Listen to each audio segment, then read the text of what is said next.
আমার রাসূলকে চাইলেই ধনী বানিয়ে রাখতে পারতেন, কিন্তু আল্লাহ রাসূল সাল্লাল্লাহু আলাইহি সাল্লাম ধনাঢ্য হতে চান নাই, সম্পদশালী হতে চান নাই। কেন চান নাই? কারণ কোন মানুষকে যদি আল্লাহ তাআলা শুধু ধন সম্পদ দিতে থাকে, তার মধ্যে সবরের গুণ থাকবে না? থাকবে। শুধু ধন সম্পদ নিয়ে আছে, সবর ধৈর্য ধারণ কখন করে? যখন মানুষ অভাব অনটনে থাকে। তার মধ্যে যদি অভাব অনটন নাই থাকে, তো সবরের গুণ থাকবে কিভাবে? আর যাকে আল্লাহ তাআলা নিয়ামত দিয়েছে, সম্পদ দিয়েছে, এত বিপুল সম্পদ দিয়েছে, দেখবেন কিছু মানুষ সম্পদের লোভে মরে পড়ে আল্লাহ তাআলা শুকরিয়া আদায় করে না, যেমন ভাবে কাফেররা। তো সাহাবীরা বলতেছেন যে আমরা যদি ধন সম্পদের মালিক হয়ে যাই, তাহলে তো আমরা কাফের হয়ে যাব। আমাদের জীবন যদি সাহাবীদের জীবন হতো, আমাদের এই জীবন মাত্রার মান যদি সাহাবীদের জীবন মাত্রার মান হতো, সাহাবীরা মনে করতো আমরা তো কাফের হয়ে গেছি, মুসলমানই নই। আল্লাহু আকবার। অথচ আমাদের জীবন রাসূলের জীবন থেকে আরো উন্নত। কথা বলে ঠিক কিনা? রাসূল আকরাম সাল্লাল্লাহু আলাইহি ওয়াসাল্লাম হাদিসের মধ্যে এসেছে, তিনি প্রতিদিন 2 বেলা খেতেন। কত বেলা খেতেন? সকালে একবার, রাত্রে একবার। আর আমরা কত বেলাই খাই? সকাল 8টার দিকে, 9টার দিকে, 11টা পর্যন্ত শুধু নাস্তাই চলে, 12টার দিকে সিঙ্গারা, দুপুর 1টার দিকে ভাত, এরপরে কোকোকোলা, আরসি, সেভেনা, কত কিছু। আসরের সময় সিঙ্গারা, মাগরিবের পরে ডাল পুরি, গিরিল, সমুচা, এগুলো না হইলেই নয়। এছাড়া পরে আরো খাদ্য, ঘুমের আগে আরো খাদ্য আছে কিনা? নাই। আর আমার রাসূল মাত্র 2 বেলা খেতেন, এক বেলা সকাল, আরেক বেলা রাত্রে। রাসূল আকরাম সাল্লাল্লাহু আলাইহি সাল্লাম এই খাবারের মধ্যে একটা সুন্নত তরিকাও শিক্ষা দিয়েছেন। কি তরিকা? তুমি যখন সকালবেলা খানা খাও, তখন একটু বিশ্রাম করে নাও, আর যখন রাত্রে খানা খাইবা, তখন একটু হাঁটা চলা করো। সুবহানাল্লাহ। খাবারের মধ্যে আল্লাহ রাসূল সাল্লাল্লাহু আলাইহি সাল্লাম উত্তম আদর্শ শিক্ষা দিচ্ছেন। আর অথচ আমরা প্রতিবেলাই খাই, এরপরে বলি যে খাওয়া পাই না, এরপরে বলি যে খেতে পারি না। পৃথিবীর মধ্যে এমন মানুষ কি আছে যে না খেয়ে আছে? কি বলে না খেয়ে আছে? এমন মানুষ আছে? সে যদি সকালবেলা খেতে না পারে, বিকালবেলা অবশ্যই তার জন্য আল্লাহ তাআলা খাবারের ব্যবস্থা করে রেখেছেন। আবার আপনার দিকে কি লক্ষ্য করব? ফকির মিসকিন যারা আমাদের ঘরে ঘরে এসে চাল চাচ্ছে, টাকা চাচ্ছে, তারাও তো না খেয়ে নয়। কথা বলে ঠিক কিনা? আপনি মনে করছেন না খেয়ে মারা যাবেন, অথচ কোনো কিতাবের মধ্যে আসে নাই যে মানুষ না খেয়ে মারা যাবে। আলেম ওলামা আছে পিছনে, সাইডে আছে, তাদেরকে জিজ্ঞাসা করবেন কোন কিতাবের মধ্যে এই কথা আসে নাই যে আল্লাহ তাআলা মানুষকে না খাইয়ে মারবেন। আল্লাহ পাক বলেছেন তোমরা মরণশীল, তোমরা মরতে হবে, কিন্তু এই কথা বলেন নাই তোমাদেরকে না খাইয়ে মারবো, তোমাদেরকে আগুনে পুড়িয়ে মারবো, তোমাদেরকে নদীতে ঝাঁপিয়ে মারবো, ডুবিয়ে মারবো। এই কথা বলেছেন আল্লাহ তাআলা। মানুষের মৃত্যু কোথায় লেখা আছে না আছে কে জানে? না খেয়ে মরবেন কি মরবেন না কে জানেন? আপনি কিভাবে বলেন যে আল্লাহ না খেয়ে রেখেছে, এর চেয়ে মরাই ভালো? এটা কি কুফরি বক্তব্য নয়? এই বক্তব্য দ্বারা কি আল্লাহ তাআলাকে কষ্ট দেওয়া হচ্ছে না? হচ্ছে। আমরা তো প্রতিবারে আল্লাহ তাআলাকে কষ্ট দিচ্ছি। সাহাবীদের জীবন কেমন ছিল? রাসূলের জীবন যেমন ছিল, সাহাবীদের জীবনটাও তেমন ছিল। সাহাবীদের শেষ জিন্দেগিতে তারা অনেক যুদ্ধ করেছে, অনেক ধন সম্পদ তাদের হাতে চলে এসেছে। ধন সম্পদ যখন তাদের হাতে চলে আসে, তখন তারা বলতেছে পেরেশানির মধ্যে পড়ে গিয়েছে, এত ধন সম্পদ নাজ নিয়ামত কেন? আল্লাহ তাআলা কি ঈমান এবং আমলের দাম দুনিয়াতে দিয়ে দিচ্ছে নাকি? সাহাবীরা পেরেশান হয়ে গেল, অথচ নাজ নিয়ামত তো দেওয়ার কথা ছিল কাফেরদেরকে, মুমিনদের কেন? দুনিয়ার ধন সম্পদ তো কাফেরদের জন্য, মুমিনদের জন্য নয়। আবার রাসূল সাল্লাল্লাহু আলাইহি সাল্লাম জীবন ভর এই ধন সম্পদ থেকে দূরে থেকেছেন, অভাব সময়টাকে গ্রহণ করে নিয়েছেন, গরিব জীবনটাকে গ্রহণ করে নিয়েছেন। এই জন্য আল্লাহ রাসূল সাল্লাল্লাহু আলাইহি সাল্লাম বলেন, নিজের জীবনকে স্ট্যান্ডার্ড বাড়ানোর চেয়ে নিজের জীবনকে গরিব হালতে রাখো, তাহলে সবরের গুণ তোমার মধ্যে থাকবে। আল্লাহ রাসূল পদ্ধতি শিখিয়ে দিয়েছেন, ওরে দুনিয়ার উম্মতের দল, তোমরা তোমাদের নিজেদেরকে বেশি বেশি গরিবদের হালতে রাখো, গরিবদের সাথে উঠা বসা করো, কারণ গরিব দেখলে তোমার মধ্যে স্ট্যান্ডার্ড হওয়ার পরিকল্পনা জাগ্রত হবে না। কথা বলে ঠিক কিনা? আমি যখন গরিবদের সাথে যাব, গরিবদের ঘরের মধ্যে যখন প্রবেশ করব, গরিবদের ঘরের মধ্যে যে আসবাবপত্র আছে সেগুলো দেখে আমার ঘরের কথা মনে পড়বে। হায় রে, তার কি জীবন, আমার জীবন তো অনেক উন্নত। এই গরিব মানুষটা এই জীবন নিয়ে তার জীবনকে কত সুন্দরভাবে পরিচালনা করছে, আর আমার জীবনে এত কিছু থাকার পর আমি টেনশনের মধ্যে আছি। তখন দেখবেন ওই মানুষটার জেহেনের মধ্যে কখনো স্ট্যান্ডার্ড বৃদ্ধি করার পরিকল্পনা আসবে না। কিন্তু ওই মানুষটা যখন তার উপর স্ট্যান্ডার্ড মানুষের সাথে মিলিয়ে দিবে, তার পরিবার পরিজনকে যখন মিলিয়ে দিবে, তখন সে ঘরের মধ্যে গিয়ে দেখবে তার পরিবারে তার ঘরের মধ্যে যা আছে তার চেয়ে বেশি তার উপর স্ট্যান্ডার্ড ব্যক্তির ঘরেও তা আছে। তখন দিলের মধ্যে, মগজের মধ্যে আর স্ট্যান্ডার্ড হওয়ার পরিকল্পনা জাগ্রত হয়ে যায়। কথা বলে ঠিক না? এজন্য আল্লাহ রাসূল বলেছেন, নিজের জীবনকে পরিবারের মধ্যে স্ট্যান্ডার্ড বৃদ্ধি করার পূর্বে গরিবদের দিকে তাকাও, দেখো তোমার থেকেও তারা অনেক সুখে আছে, তোমার থেকেও তারা অনেক সুখে আছে। আল্লাহ রাসূল জীবনভর এই কথাই আল্লাহ তাআলার কাছে বলেছেন, দোয়া করেছেন, আল্লাহুম্মা আহইনি মিসকিনান ওয়া আমিতনি মিসকিনান ওয়াহশুরনি ফি যুমরাতিল মাসাকিন। রাওয়াহু তিরমিজি। তিরমিজি শরীফের হাদিসের মধ্যে উল্লেখ করেছে আল্লাহ রাসূল সব সময় দোয়া করতেন, ওগো দয়াময় প্রভু, তুমি আমাকে গরিব হালতে রাখো, গরিব অবস্থায় তুমি আমাকে রাখো, গরিব অবস্থায় তুমি আমাকে মৃত্যু দিও, আর গরিবদের সাথে তুমি আমার হাসর করাইও। তুমি আমাকে গরিবদের সাথে রাখিও, গরিবদের হালতে রাখিও, গরিব অবস্থায় মৃত্যু দিও। তর্জমার দিকে লক্ষ্য করুন, ওয়াহশুরনি ফি যুমরাতিল মাসাকিন। তুমি আমাকে উঠাউঠি করছেন কেন ভাই? আলোচনা কিন্তু শেষ করে দিব, উঠাউঠি করবেন না, এটা পরিবেশকে নষ্ট করে দেয়, পরিবেশকে নষ্ট করে দেয়। উঠাউঠি করা আমি পছন্দ করি না। আমি যতক্ষণ পর্যন্ত বসে থাকবো আপনারাও বসে থাকবেন, কারণ এখানে তো কোনো গান বাদ্য হচ্ছে না, এখানে কোনো অযথা কোনো কথাবার্তা হচ্ছে না। কি বলে হচ্ছে? অথচ দেখবেন ওয়াজ মাহফিল থেকে গানের ময়দানগুলো আজকে টইটুম্বুর হয়ে আছে। কথা বলেন ঠিক কিনা? দেখবেন যে গানের ময়দানে যুবকদের আগে আমাদের মুরব্বীরা টিকিট নিয়ে প্রথম চেয়ারে বসার চেষ্টা করে। কথা বলেন ঠিক কিনা? আমাদের দেশে যাত্রাপালা গান হয় না, দেখবেন সবার সামনের কাতারে আমাদের দাড়িওয়ালা ব্যক্তিরা বসে আছে, অথচ ওয়াজ মাহফিলে তাদেরকে সামনেই পাওয়া যায় না। যাদের কি পাওয়া যায়, ওই যে ওয়াজ শুনলে কি আর না শুনলে কি একই হালত। এই জন্য ময়দানের মাঝখান থেকে কেউ উঠে যাবেন না। আমার বড় আরেকজন আলোচক আছেন, তিনি আলোচনা রাখবেন। তিনার আলোচনা কি আমরা শুনতে চাই না? ইনশাআল্লাহ চাই তো, নাকি উনি এসে আপনাদের থেকে টাকা পয়সা চাইবে যে আপনারা দেন আমার পকেটে প্রবেশ করে? এরকম কোনো কিছু হবে? হবে না। আমরা তো মাদ্রাসার মহব্বতে এসেছি, আমরা মসজিদের মহব্বতে এসেছি, আমরা মাহফিলের মহব্বতে এসেছি, আমরা কোরআনের মহব্বতে এসেছি, আমরা হাদিসের মহব্বতে এসেছি। কথা বলে ঠিক না? এমন কোনো মানুষ কি আছেন যে আসলাম চলে গেলাম? সকলের ভিতরে একটি মহব্বত। আজকে মাহফিল হচ্ছে কাটা বুনিয়া হুগলা বুনিয়া মাদ্রাসার উদ্যোগে, সে মাহফিলে যাচ্ছে, কোরআন হাদিসের দু একটি কথা শুনবো, যদি আমল করার মতো কিছু কথা খুঁজে পাই সেগুলো নিয়ে আমল করা শুরু করে দিন। কথা বলে ঠিক কিনা? এই তো আমার উদ্দেশ্য। এই ছাড়া যদি অন্য কোনো উদ্দেশ্যে কোনো বক্তা আলোচনা করে, সে আলোচনা জায়েজ নাই।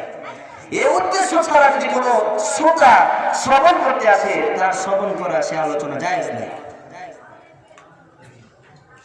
পৃথিবীর মধ্যে অনেক বক্তাই চলে আসছে, আমল করার নিয়ত আলোচনা করে না, আবার আমল করার নিয়ত মানুষকে আলোচনা শোনায় না। এমন আছে কিনা? নাই। মানুষও তো ওই বক্তাই চায়। কি বলেন?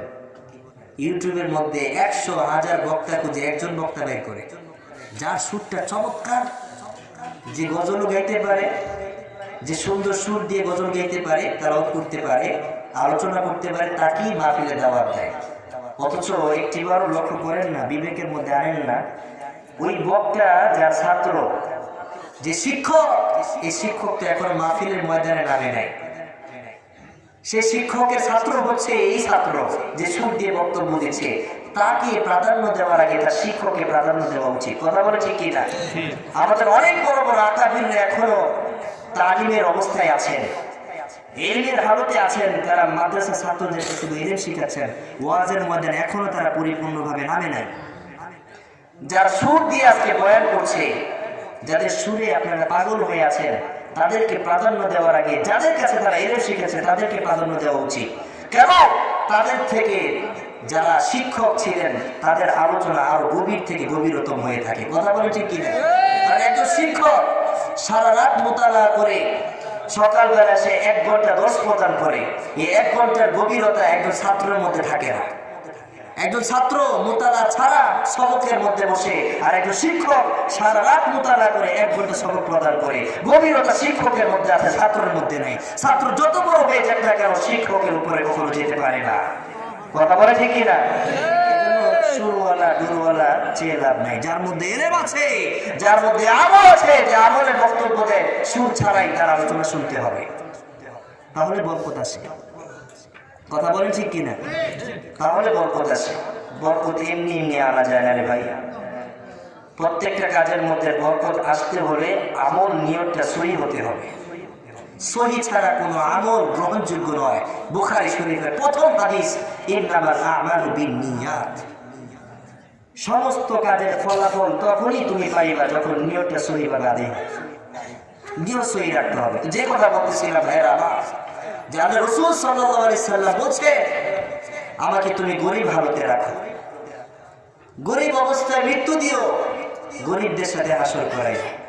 এই যে কথা বললেন যে আল্লাহ তুমি আমাকে গরিবদের সাথে হাসর করাইও, এই কথা কেন বললেন? এই দোয়া কেন করলেন? তিনি তো চাইলে কথা বলতে পারতেন, হে আল্লাহ তুমি আমাকে ধনীদের সাথে রাখিও। পারতেন কি পারতেন না? তিনি বলতে পারতেন, হে আল্লাহ পৃথিবীর মধ্যে যে সবচেয়ে বেশি ধনী তার সাথে আমার হাসর করাইও। বলতে পারতেন কি পারতেন না? সেই ক্ষমতা আল্লাহ তাআলা তার রাসূলকে দিয়েছেন কি দেন নাই? দিয়েছেন। তারপর আল্লাহ রাসূল বলেছেন, আমাকে গরিবদের সাথে হাসর করাইও।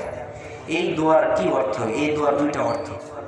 1 নাম্বার অর্থ হচ্ছে, এই দোয়া করার দ্বারা তিনি এটা বোঝাতে চাচ্ছেন, আমি গরিবদেরকে ভালোবাসি। সুবহানাল্লাহ, আমি গরিবদেরকে ভালোবাসি। তাহলে এই হাদিস থেকে বোঝা যায় আল্লাহ রাসূল ধনীদেরকে ভালোবাসেন। এই কথা থেকে তো এটাই বোঝা যায়, কিন্তু না।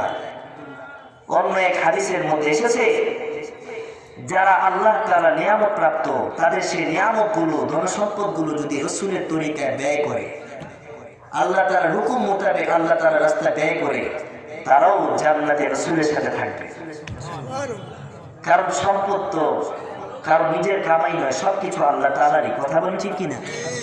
আমি যদি খানিক সময়ের জন্য মেনে নেই যে সম্পদ আপনার কামাই করা, তাহলে আমি আপনাকে প্রশ্ন করব, আপনি যখন ছিলেন না সম্পদ ছিল কার? আপনার বাবা। প্রশ্ন করব, আপনার বাবা যখন ছিল না সম্পদ ছিল কার? তার বাবা। প্রশ্ন করব, তার বাবা যখন ছিলেন না সম্পদ ছিল কার? তার বাবা। এভাবে আপনি দেখবেন শেষ পর্যন্ত কোনো মানুষই পৃথিবীতে ছিল না। ছিল না। যখন মানুষ পৃথিবীতে ছিল না, তখন ধন সম্পদ কার ছিল? আল্লাহ। ধন সম্পদ কার ছিল? আল্লাহরই ছিল। তাহলে এই সম্পদের মালিক আপনি নন, এই সম্পদের মালিক কে? এই সম্পদের একটা হক আছে, সে হক কি? আল্লাহ তাআলার রাস্তায় ব্যয় করা। রাসূলের তরিকা অনুযায়ী রাসূল যে পথে ব্যয় করার জন্য আমাদেরকে পথ বাদ দিয়ে দিয়েছেন, সেই পথে ব্যয় করে হচ্ছে সম্পদের হক আদায় করা। সে ব্যক্তিরা যদি আল্লাহ তাআলার হুকুম মোতাবেক সম্পদকে ব্যয় করে, তারাও রাসূলের সাথে জান্নাতে থাকবে। সুবহানাল্লাহ। কিন্তু এখানে বিশেষভাবে যে হাদিসের কথা উল্লেখ করেছি, ওয়াহশুরনি ফি যুমরাতিল মাসাকিন, তুমি আমাকে গরিবদের সাথে হাসর করাইও, এই কথার প্রথম অর্থ হচ্ছে তিনি গরিবদেরকে ভালোবাসতেন, গরিব হওয়াকে তিনি পছন্দ করে নিয়েছেন। দ্বিতীয় অর্থ হচ্ছে আল্লাহ পাক রব্বুল আলামিন ধনীদের আগে গরিবদেরকে জান্নাতে ঢুকাবেন। সুবহানাল্লাহ। বাড়িতে গিয়ে বললেন, আর জোরে বলেন সুবহানাল্লাহ। হাদিসের মধ্যে এসেছে, ইয়াদখুলুল ফুকারাউল জান্নাতা ক্বাবলাল আগনিয়াই বি500 আমিন। আল্লাহ রাসূল সাল্লাল্লাহু আলাইহি সাল্লাম বর্ণনা করেন, ও দুনিয়ার উম্মতের দল, নিজেদের জীবনকে গরিবের হালতে রাখো। কখনো বড়াই করিও না সম্পদ পেয়ে। সম্পদ যখন পেয়ে যাও, আল্লাহ তাআলা শুকরিয়া আদায় করো, বড়াই দেখিও না। মুখ টান করে কখনো হাঁটিও না, চোখ উপর দিয়ে কখনো চলাফেরা করিও না, নিজেকে অবনত রাখো, গরিবের হালতে রাখো, কেননা গরিবদের মর্যাদা আল্লাহ তাআলার কাছে অনেক বেশি। হাদিসের মধ্যে এসেছে ইয়াদখুলুল ফুকারাউল জান্নাতা ক্বাবলাল আগনিয়া, ধনীদের আগে আল্লাহ পাক রব্বুল আলামিন গরিবদেরকে জান্নাতে প্রবেশ করিয়ে দিবে। কত বছর আগে? বিখামসিমিয়াতি আমিন, 500 বছর আগে আল্লাহ পাক রব্বুল আলামিন ধনীদের আগে গরিবদেরকে জান্নাতে প্রবেশ করাবে। 500 বছর। কত বছর? দুনিয়ার গণনা না, দুনিয়ার গণনা অনুযায়ী নয়। হাদিসের মধ্যে এসেছে যে পরকালের এক একটা দিন দুনিয়ার গণনা অনুযায়ী 1000 বছর। এক একটা দিন 1000 বছরের সমান। কোরআনে কারীমের আয়াত নাযিল হয়েছে সূরা হজের মধ্যে, ওয়া ইন্না ইয়াওমান ইনদা রাব্বিকা কাআলফি সানাতিন মিম্মা তাউদ্দুন।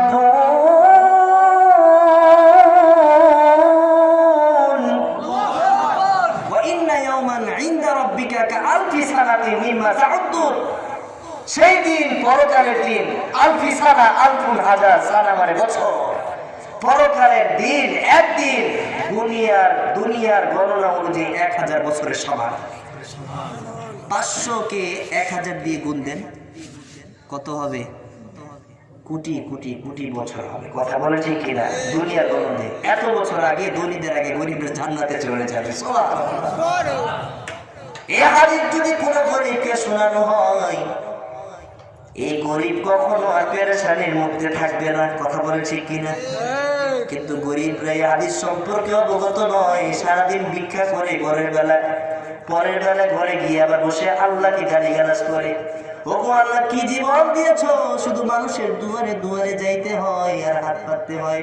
এই জীবন কেন দিয়েছো, আমাকে তুমি নিয়ে নাও। এই অভাব সহ্য করতে পারি না, এই পেরেশানি সহ্য করতে পারি না। অথচ গরিব যদি জানতো যে ধনীদের 500 বছর আগে তোমাকে জান্নাতে দেওয়া হবে, এই গরিব কখনো অভাবে পড়ে টেনশন পেরেশানির মধ্যে থাকতো না। গরিবদের দাম আছে। এই জন্য আল্লাহ রাসূল বলছেন যে গরিবদের সাথে হাসর করায়। আর আমরা তো গরিবের নাম শুনলেই দূর দূর করে তাড়িয়ে দিই। কথা বলে ঠিক কিনা? গরিব নাম শুনতেই পারি না, গরিব শুনতেই পারি না। অথচ গরিবদের মর্যাদা আল্লাহ তাআলার কাছে অনেক বেশি। এই পৃথিবীতে যারা আছে প্রত্যেকেই গরিব, কেউ বড়লোক নয়, কেউ ধনী নয়। কেন? কারণ কিয়ামতের ময়দানে আল্লাহ পাক রব্বুল আলামিন গরিবদের বিচার ব্যবস্থা কমিয়ে দিবেন। বিচার ছাড়াই তাদেরকে জান্নাতে পাঠিয়ে দিবেন। আর যাদেরকে আল্লাহ তাআলা ধন সম্পদ দিয়েছে তাদের শুধু হিসাব হতে থাকবে। 500 বছর আগে যে গরিবরা জান্নাতে চলে যাবে, 500 বছর পরে ধনীরা যাবে, তো 500 বছর কি করবে ধনীরা? এই আয়াতের তাফসীর করতে গিয়ে মুফাসসির কেরামগণ কয়েকটা মত পোষণ করেছিলেন। তার মধ্যে একটা মত আছে যে তাদেরকে যে ধন সম্পদ দেওয়া হয়েছে, ধন সম্পদের হিসাব দিতে দিতে 500 বছর কেটে যাবে। নাউজুবিল্লাহ। আল্লাহ তাআলা আমাদের সেই বিচার ব্যবস্থা থেকে হেফাজত করুক। যদি আল্লাহ তাআলা করুণা এবং দয়া আপনার উপরে লেগে যায়, আপনার সম্পদের ব্যয় করার হিসাব যদি মিলে যায়, হয়তো আল্লাহ তাআলা আপনার বিচার সেই দিনটাকে সহজ করে দিবেন। কিন্তু সেই হিসাব নিকাশের সময় যদি গরমিল খেয়ে যায়, এদিক সেদিক হয়ে যায়, লক্ষ লক্ষ বছর কিয়ামতের ময়দানে দাঁড়িয়ে থাকতে হবে। জান্নাতে যাওয়ার কোনো সুযোগ নেই। নিজের জীবনকে স্ট্যান্ডার্ড বৃদ্ধি করার পূর্বে নিজের জীবনকে আগে গরিবের হালতে রাখতে হবে। দেখতে হবে কার জীবনটা সবচেয়ে বেশি উত্তম। আমি শুরুতেই বলেছি, ধনীরা যত ধনাত্মক হন না কেন, ব্যক্তি যত ধন সম্পদের মালিক হয় না কেন, দেখবেন তার উপরে সবচেয়ে বেশি পেরেশানি জড়ি আছে। কথা বলে ঠিক কিনা?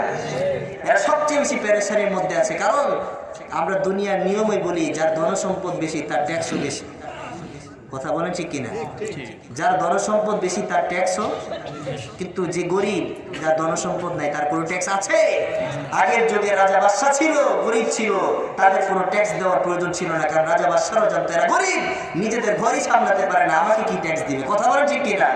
এই জন্য কিয়ামতের ময়দানে গরিবদের কোনো হাসর হবে না, গরিবদের কোনো হিসাব হবে না, তারা বিনা হিসাবে জান্নাতে চলে যাবে, বিনা হিসাবে জান্নাতে চলে যাবে। তো দুনিয়ার নিয়মে যেরকম ধনীদের হিসাব দিতে হয়, কিয়ামতের ময়দানে ধনীদের হিসাব দিতে হবে। ভাইরা আমার, বন্ধুরা আমার, যে কথা বলছিলাম, আল্লাহ রাসূল সাল্লাল্লাহু আলাইহি সাল্লাম গরিবদের জীবনকে বেছে নিয়েছেন।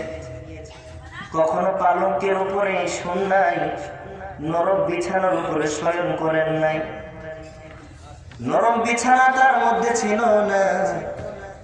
ইতিহাসের মধ্যে পাওয়া যায় আল্লাহ রাসূল সাল্লাল্লাহু আলাইহি সাল্লাম একদিন খেজুরের রশি দিয়ে তৈরি খাটের উপরে শুয়ে আছেন। খেজুরের রশিটা বুঝি আমাদের ঘরের সোফার মতো নরম, নরম বালিশের মতো নরম, তোষকের মতো নরম, লেফের মতো নরম।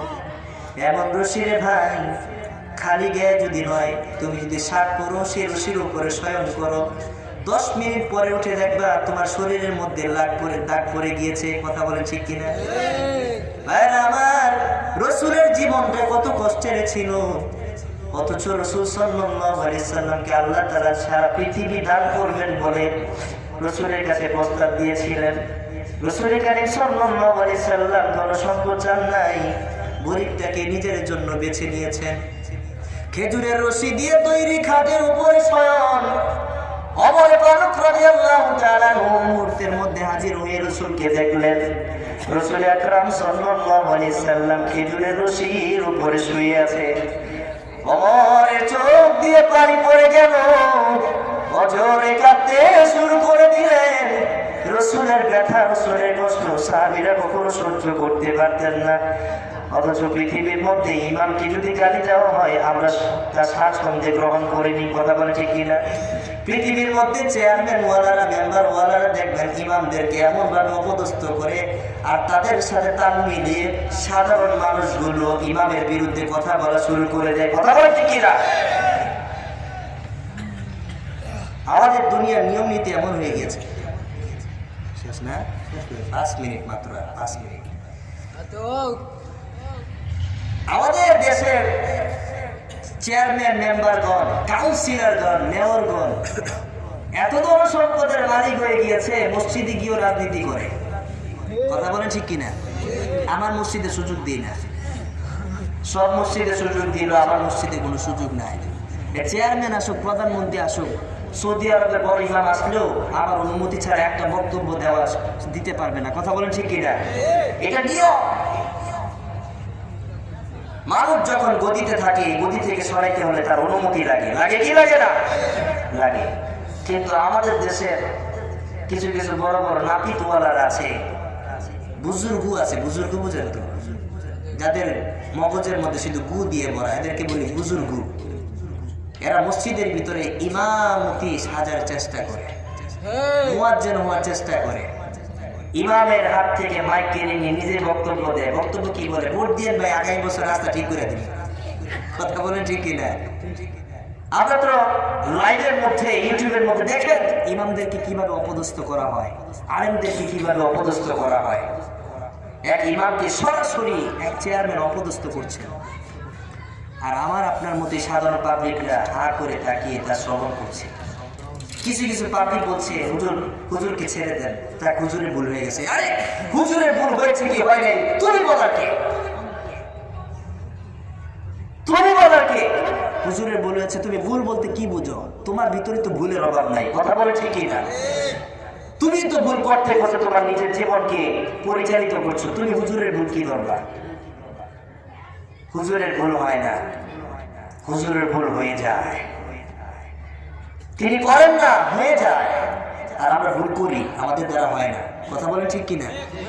একজন মসজিদের ইমাম, সে জানে তাকে কতটা পাক পবিত্র হয়ে নামাজ পড়াইতে হয়, অথচ মুসল্লিদের দিকে লক্ষ্য করুন, ছেঁড়া জামা পরে মসজিদে নামাজ পড়তে আসে। কথা বলেন ঠিক কিনা? আবার তুমি বলো, হুজুর পুরাতন কাপড় পরলে তো নামাজ হয় না, অথচ তার কাপড়টাই ছিঁড়া। কথা বলে ঠিক কিনা? হুজুরের কাপড় দেখার আগে তোমার কাপড়টা দেখো। আবার কিছু কিছু মুসল্লি আছে হুজুর ইস্তেঞ্জা করার পরে টিস্যু ব্যবহার করলো কিনা, 40 কদম হাত লুকে আনলো, অথচ নিজে পেশাব করে পানি নেয় না। আছে কিনা নাই? থাকলে জোরে বলেন ঠিক আছে কিনা নাই? নিজের আমলের দিকে তাকাতে হবে, অপরের আমল তাকানোর আগে নিজের দিকে তাকাতে হবে, অপরের দোষ ধরার আগে নিজের দোষের দিকে লক্ষ্য রাখতে হবে। আমার সাহাবীরা রসুলের কষ্ট মেনে নিতে পারতেন না। আমার আলোচনা কিন্তু শেষের দিকে চলে আসছে, আমার টাইমের উপরে শেষ করতে হবে। সাহাবী হযরত ওমর রাদিয়াল্লাহু তাআলা দেখলেন যে আল্লাহ রাসূল খেজুরের রশি দিয়ে তৈরি খাটের উপরে শয়ন অবস্থায় রয়েছে।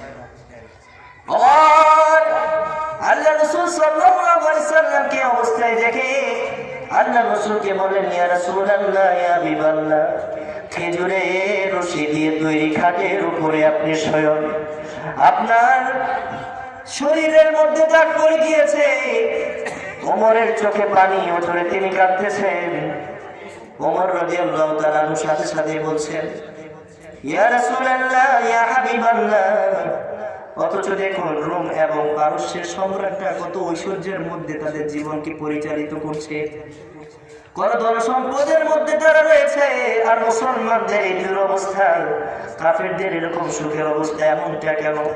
আল্লাহ রাসূল সাল্লাল্লাহু আলাইহি সাল্লাম ওমরের জবাবে বলেন, ওমর রে, কাফেররা হচ্ছে এমন সম্প্রদায়, আল্লাহ রাসূল সাল্লাল্লাহু আলাইহি সাল্লাম বর্ণনা করছেন, উজ্জিরাত লাহুম তাইয়্যিবাতুহুম ফি হায়াতিদ দুনিয়া।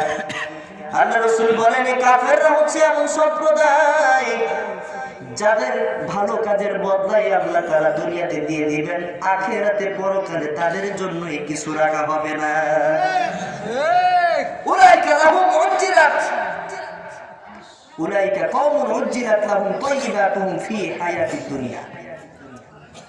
যে দুনিয়াতে কাফেররা ভালো কাজ করবে তাদেরকে আল্লাহ তাআলা ভালো কাজের বদলাও দিয়ে দিবে। তারা যতই ভালো কাজ করুক, ভালো কাজের বদলা তাদেরকে আল্লাহ তাআলা দুনিয়াতেই দিয়ে দিবেন। কিন্তু মুমিনরা তো দুনিয়াতে ধন সম্পদ নিয়ে বা ধন সম্পদ কামাই করার জন্য আসে নাই, তারা আসছে আখিরাতের প্রস্তুতি নেওয়ার জন্য। সুবহানাল্লাহ। মুমিনদের কাজ নয় ধন সম্পদ কামাই করা, মুমিনরা এসেছে আখিরাতের জন্য প্রস্তুতি নেওয়ার জন্য, আখিরাত সঞ্চয় করার জন্য। কেন? দুনিয়াতে তাদের জন্য কিছুই থাকবে না, আল্লাহ তাআলা তাদের জন্য পরকালে ব্যবস্থা করে রেখেছেন। সুবহানাল্লাহ। দুনিয়াতে কোনো কিছু থাকবে না। এই জন্য ওমর, কাফেরদের ধন সম্পদ দেখে ধোঁকায় পড়ে যেও না, কাফেরদের ধন সম্পদ দেখে ধোঁকায় পড়ে যেও না। কোরআনে কারীমের আয়াত নাযিল হয়েছে, লা ইয়াগুররান্নাকা তাকাল্লুবুল্লাযীনা কাফারু ফিল বিলাদি মাতাউন কলিল।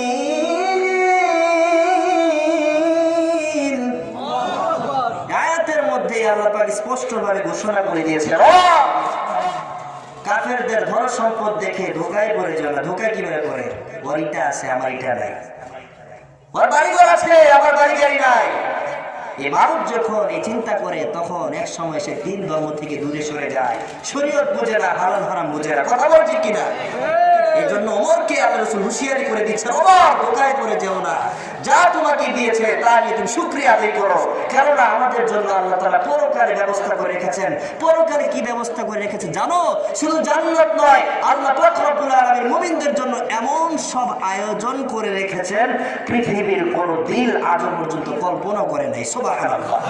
হাদিসের মধ্যে নাযিল হয়েছে, মালা আইনুন রাআত ওয়ালা উযুনুন সামিআত ওয়ালা খাতারা আলা কলবি বাশার। এ দুনিয়ার উম্মতের দল, তোমরা এসেছো আখিরাতের জন্য প্রস্তুতি নিতে। তোমাদের জন্য দুনিয়াটা কামাই করার জায়গা নয়, কামাই করতে হলে আখিরাতের জন্য কামাই করো, আখিরাতের জন্য প্রস্তুতি নাও। তোমরা যখন আল্লাহ তাআলার জন্য নিজেদেরকে প্রস্তুত করে রাখবা। যখন তোমরা আখিরাতের জন্য প্রস্তুতি নিবা, দুনিয়ার ধনসম্পদের লোভ থেকে যখন তোমাদেরকে বিরত রাখতে পারবা, আল্লাহ তাআলা তোমাদের জন্য পরকালে এমন সব আয়োজন প্রস্তুত করে রেখেছেন, মালা আইনুন রাআ, পৃথিবীর কোনো চক্ষু আজও পর্যন্ত দেখে নাই, ওয়ালা উযুন সামিয়া, পৃথিবীর কোনো কান শ্রবণ করে নাই, ওয়ালা খাতারা আলা কলবি বাশার, শুধু কান নয়, কোনো চক্ষু নয়, কোনো দিনও আজও পর্যন্ত সেই জান্নাতের নিয়ামত রাজি সম্পর্কে কল্পনা করে নাই। এমন আয়োজন আপনার জন্য তৈরি করে রেখেছেন, সে আয়োজন পেতে কে কে রাজি আছেন? সবার হাত উঠতে এত দেরি কেন? একটু জোরে সোরে হাত উঠিয়ে দেখান কে কে সে জান্নাতের নিয়ামত রাজি আছেন, কে কে? আল্লাহু